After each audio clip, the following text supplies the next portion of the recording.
Si Sarai nga na asawa ni Abram ay hindi nagkaanak sa kanya, at siya'y may isang alilang babae na taga-Ehipto na nagngangalang Agar.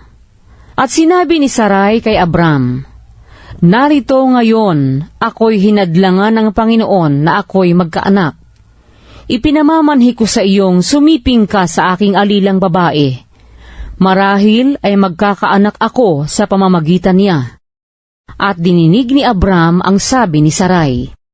At kinuha ni Sarai na asawa ni Abram si Agar na taga-Ehipto, na kanyang alila, pagkaraan ng 10 taon, na makatahan si Abram sa lupain ng Kanaan, at ibinigay kay Abram na kanyang asawa upang maging asawa niya.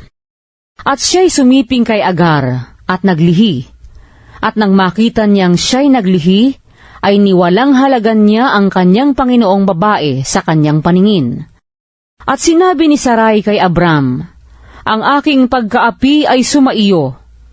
Idinulot ko ang aking alila sa iyong sinapupunan." At nang makita niyang siya'y naglihi, ay niwalan akong kabuluhan sa kanyang paningin. Ang Panginoon ang humatol sa akin at sa iyo. Datapwat sinabi ni Abram kay Sarai, "Narito, ang iyong alila ay nasa iyong kamay. Gawin mo sa kanya ang iyong minamagaling sa iyong paningin." At dinuwahagi siya ni Sarai, at si Agar ay tumakas mula sa kanyang harap. At nasumpungan siya ng anghel ng Panginoon sa tabi ng isang bukal ng tubig sa ilang, sa bukal na nasa daang patungo sa Sur. At sinabi, "Agar, alila ni Sarai, saan ka nanggaling? At saan ka paroroon?" At kanyang sinabi, "Ako'y tumatakas mula sa harap ni Sarai na aking Panginoon." At sinabi sa kanya ng anghel ng Panginoon, "Magbalik ka sa iyong Panginoon, at pahinuhod ka sa kanyang mga kamay." At sinabi sa kanya ng anghel ng Panginoon, "Pararamihin kong mainam ang iyong binhi, na hindi mabibilang dahil sa karamihan." At sinabi sa kanya ng anghel ng Panginoon, "Narito't ikaw ay nagdadalang tao, at ikaw ay manganganak ng isang lalaki, at ang itatawag mo sa kanyang ngalan ay Ismael, sapagkat dininig ng Panginoon ang iyong kadalamhatian. At siya'y magiging parang asnong bundok sa gitna ng mga tao.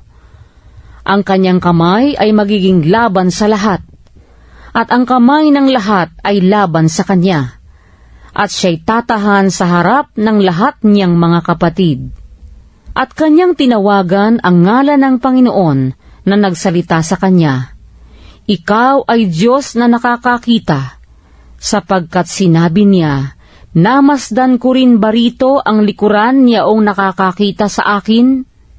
Kaya't nginalanan ang balong yaon, balon ng nabubuhay na nakakakita sa akin. Narito, ito'y nasa pagitan ng Kades at Bered.